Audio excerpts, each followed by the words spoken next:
SAARC, BIMSTEC और एक question in दोनों को कनेक्ट करते हुए आया था, वो देखेंगे।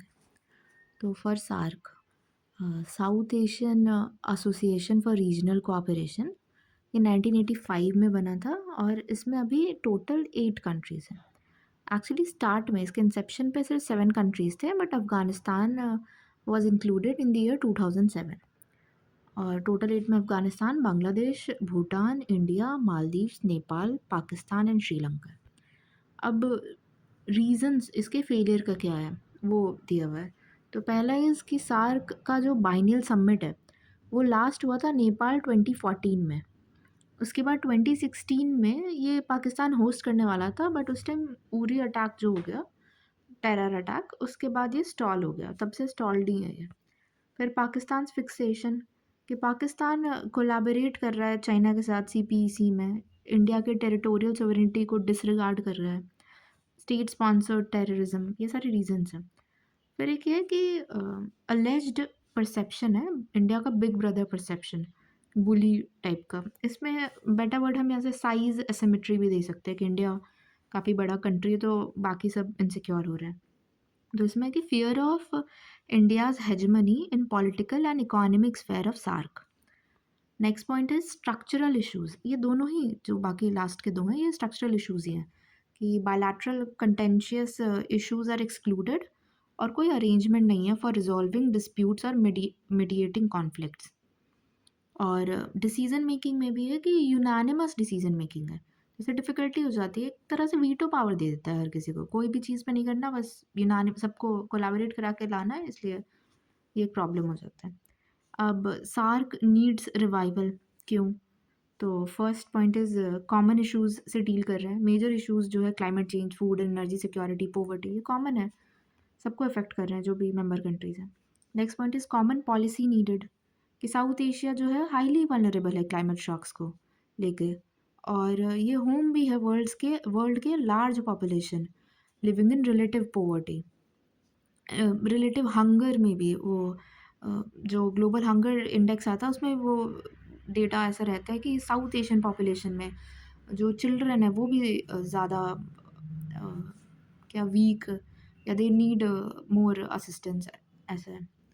Huge untapped intra regional trade potential, इसमें एक बहुत अच्छा कॉन्ट्रास्ट दिया है कि जैसे एशियन है वो भी एक ब्लॉक है, south Asian country, south east Asian countries का, तो उनके तरफ 25% टोटल ट्रेड हो रहा है, inter regional trade, but South Asia as such उसमें सिर्फ 5% है।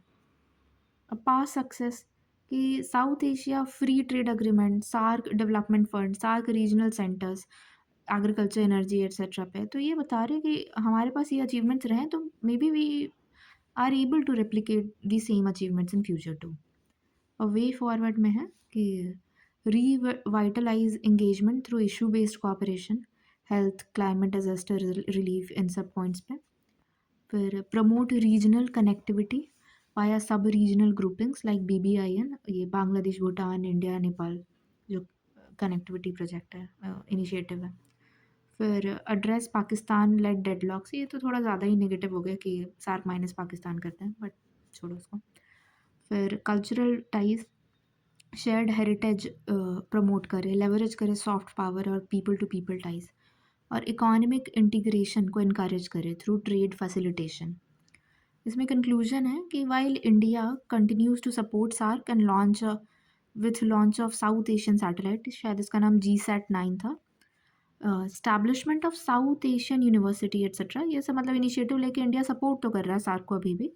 It has also been focusing on inter regional cooperation initiatives including BIMSTEC and Act east policy. तो फर्दर अपना नेक्स्ट टॉपिक है बिम्स्टेक है। बिम्स्टेक का जो 6th बिम्स्टेक समिट हुआ था बैंकॉक में, थाईलैंड के चेयरमैनशिप में, इसमें जो मेजर इंडिया लेड इनिशिएटिव्स हैं वो है, first is Bodhi, BIMSTEC for organise development of human resource infrastructure initiative. इसमें यूथ की skilling, training, scholarship professionals, teacher, researchers को।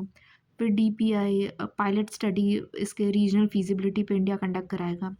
और बिम्स्टेक बैंकॉक विजन 2030 का, ये first strategic vision to build pro BIMSTEC, prosperous, resilient, and open, focusing on economic integration, connectivity, and human security. और maritime transport cooperation agreement regional maritime connectivity के लिए। ये map में हमने इधर शो किया हुआ है बिम्स्टेक के जो मेंबर कंट्रीज़ हैं। ओके, अब इसका जेनेसिस था कैसे, तो 1997 में बैंकॉक डिक्लेरेशन में आया था। ओरिजिनली इसके पास 4 मेंबर्स थे, Bangladesh, India, Sri Lanka and Thailand.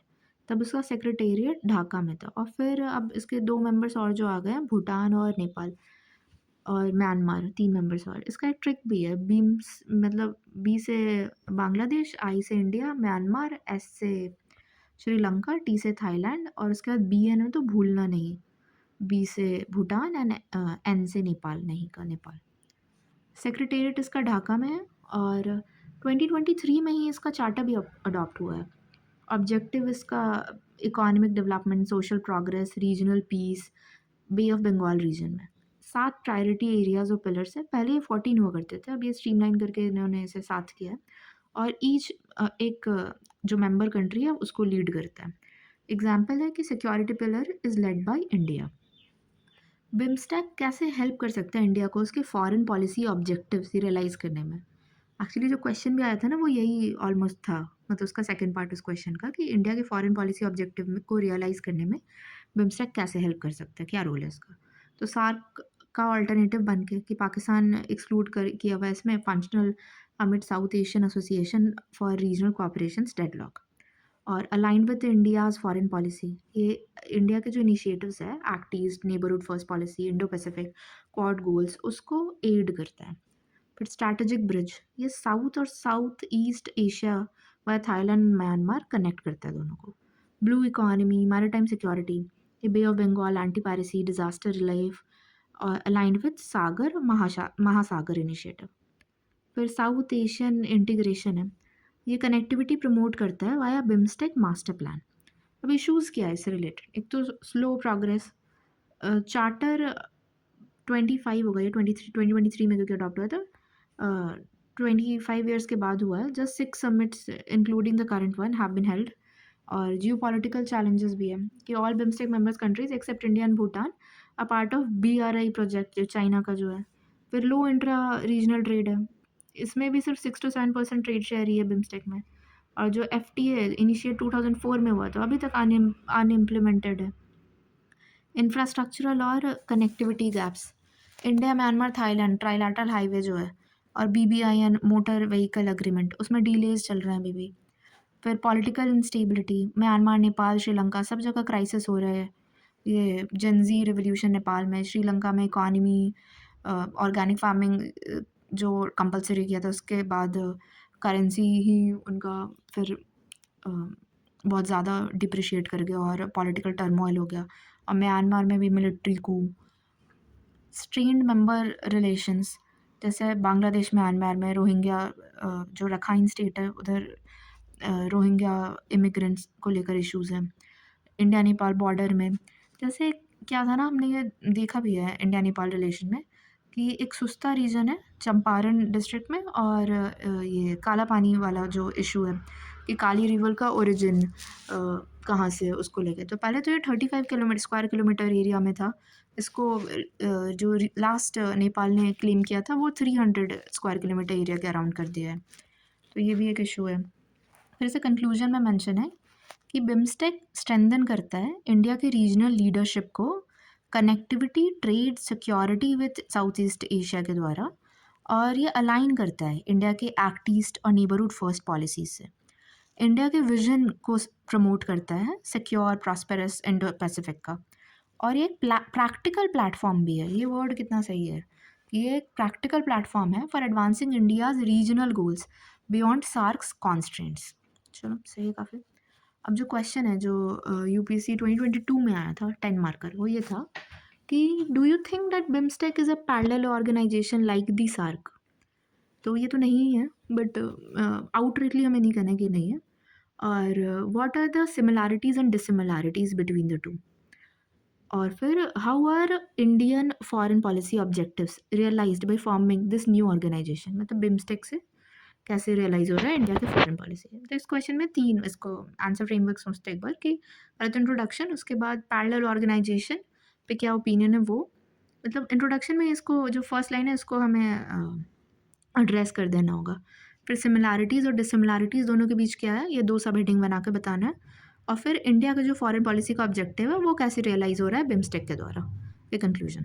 तो देखते हैं कि इंट्रोडक्शन में है कि while SAARC 1985 aimed at South Asian cooperation but stagnated due to Indo-Pak tensions, BIMSTEC 1997 bridges South-Southeast Asia, emerging as India's alternative. ठीक है, अब सिमिलैरिटीज़ दोनों के बीच क्या है। First point is regional cooperation objective, trade, economy, culture and security. Second, socio economic objectives, SAARC social charter and BIMSTEC's poverty plan of action. फिर third is cultural historical linkages, Buddhism connects India, Nepal, Bhutan, Sri Lanka and Thailand, Myanmar. फिर fourth is overlapping member states, India, Bangladesh and Nepal. अब dissimilarities क्या है दोनों के बीच। तो first point is geographical scope, SAARC confined to south Asia और BIMSTEC covers bay of Bengal littoral bridging south and south east Asia. Agenda priorities, ये dissimilarities भी समहाउ ऐसे देना है कि बिम्स्टेक को वो पॉजिटिव लाइट में दिखा रहा है। तो फर्स्ट इज बिम्स्टेक का जोग्राफिकल स्कोप ज़्यादा हो गया कि साउथ और साउथ ईस्ट एशिया को वो ब्रिज कर रहा है। सेकेंड इज एजेंडा प्रायोरिटीज़, तो सार्क सोशल डेवलपमेंट पे फोकस कर रहा था और बिम्स्टेक कनेक्टिविटी, एनर्जी, ट्रेड सब पे एम्फेसाइज कर रहा है। Functional effectiveness, SAARC summits often installed, BIMSTEC regularly holds ministerial level meetings। और अब तो ये भी कि BIMSTEC का 2023 में जो चार्टर आ गया है तो और रेगुलरली ये होने के आगे देखे जाएंगे। और realisation of Indian foreign policy objectives through BIMSTEC, तो एक्ट ईस्ट पॉलिसी जो है वो डीपन हो रहा है इंडिया का engagement with ASEAN. Second, connectivity and trade, तो कालाधान, मल्टी मॉडल ट्रांजिट, ये सबसे। और सिक्योरिटी कोऑपरेशन, तो joint efforts on counter terrorism, cyber security, maritime security. फिर स्ट्रैटेजिक बैलेंसिंग, तो countering China's influence in Indo Pacific. अब इसका कंक्लूजन है कि BIMSTEC though not a parallel SAARC reflects India's pragmatic diplomacy. नीचे देखा था ना, बिम्स्टेक प्रैक्टिकल प्लेटफॉर्म है, ये प्रैग्मेटिक डिप्लोमेसी दिखा रहा है, ensuring connectivity, security and leadership in Bay of Bengal strategic regional architecture। strategic regional architecture ये भी टर्म अच्छा है। ओके, चलो we are done with it.